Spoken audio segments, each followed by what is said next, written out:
All right, Air Force over Navy. So before I share with you my thoughts and opinions, let me remind you, the reason why I made my channel, the reason why I make my videos is because, I want to help you guys make an educated decision on whether or not the Navy life is for you or if it's not for you. And so, to give you an example, not everything is for everybody. If you like to run 5-6 miles a day, carry heavy things and shoot at things, I would say look more into the Army, look more into the Marines.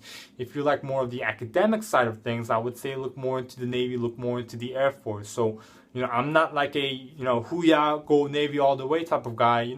All branches of service are equally important, and you need to look at different options according to your interests.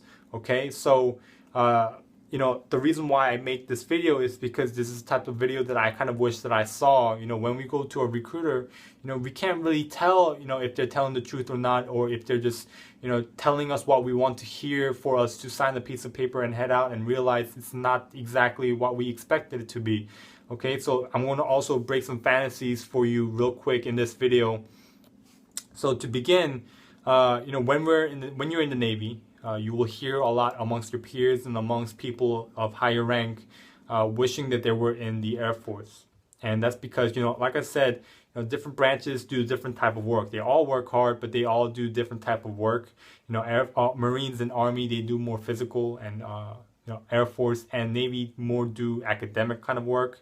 I would say Air Force is more on the academic side. They're more commonly referred to as the chair force, because when you're in the Navy, and the reason why a lot of people think like this, and it's because they're demoralized, and the reason why they're demoralized is because like I am doing right now, for the last month for me, but some of these people have been in you for years. They've been chipping paint, painting, and putting paper on the ground, cleaning up, dusting different type of spaces each and every single day, doing miscellaneous things that they weren't trained to do. They went to a school to be a LS or PS or YN, whatever, and they come into the fleet, and they're just doing miscellaneous work that they feel like it's very unimportant.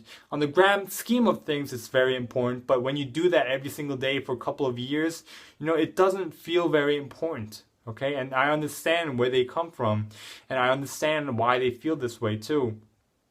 And I come home after like an 8-hour workday, or even sometimes 12-hour workday, from chipping paint, painting, putting paper on the ground, cleaning dusts, and I come home, blow my nose, and my snot's pure black because I've been breathing in dust for a couple of hours. And that's reality for a lot of people, and that's going to be a reality for a lot of you guys. You guys might think you guys are going to travel around the world, but newsflash, not a lot of you will. Not a lot of you will even leave the U.S. You guys come in thinking that you're going to go into Japan. Newsflash, not a lot of you will. Okay, so that's the truth. That's the honest truth. Your recruiter might have mentioned just a little tiny bit. You guys might be painting. You guys might be chipping paint. You guys could be very well doing that for 2-3 years, or maybe even 4 years. I know a lot of people. That's really how their Navy career has been. Doing very miscellaneous things, doing very little tedious things, and they didn't really get to do a lot of things. A lot of their job, what they were trained to do, and they're leaving the Navy, and they're a little bit bummed about it because they came in thinking they were going to travel around the world, but they weren't. But anyway, a lot of people wish they joined the Air Force because we all do the same type of work. But however, Air Force, they don't really have to deal with that kind of stuff. I'm sure there's always pros and cons to each in different branches. But personally, for me, I kind of wish I looked more into the Air Force. I didn't really, I mean, the reason why I joined the Navy is because my family comes from a military background. No one was Navy, so I joined the Navy out of scarcity, But, a part of me kind of wish I was in the Air Force too, or looked more into it. Like I said, I'm not like a gung-ho, go one branch type of guy. I like to look at my options and make an educated decision. So for those of you, maybe your first recruiting office was the Navy, and then you're hooked onto the Navy. And I would say, look into different branches according to your interest. If you're more of a physical guy, you like to shoot guns, you like to be in a crazy environment, you like to do a lot of physical activities, look more into the Marines, look more into the Army. Maybe if you want to be like Spec Ops, like SEALs or something, I would say, all right, be in the Navy or something. But if you're more into the academic side, look more into the Navy, look more into the Air Force type thing. So, I hope this video helped you guys just a little bit, just sharing with you guys a little bit of my daily life and a little bit of the truth of, how the Navy is like.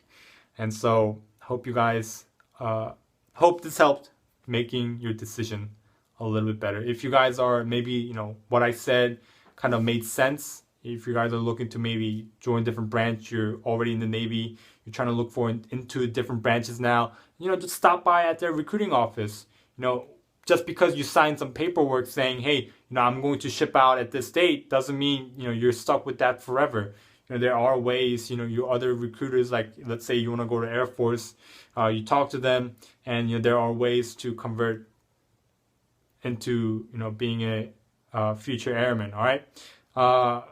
All right, hope this video helped. If you have any questions or comments, leave it in the comment section below. And hope you guys have a great Navy day, guys.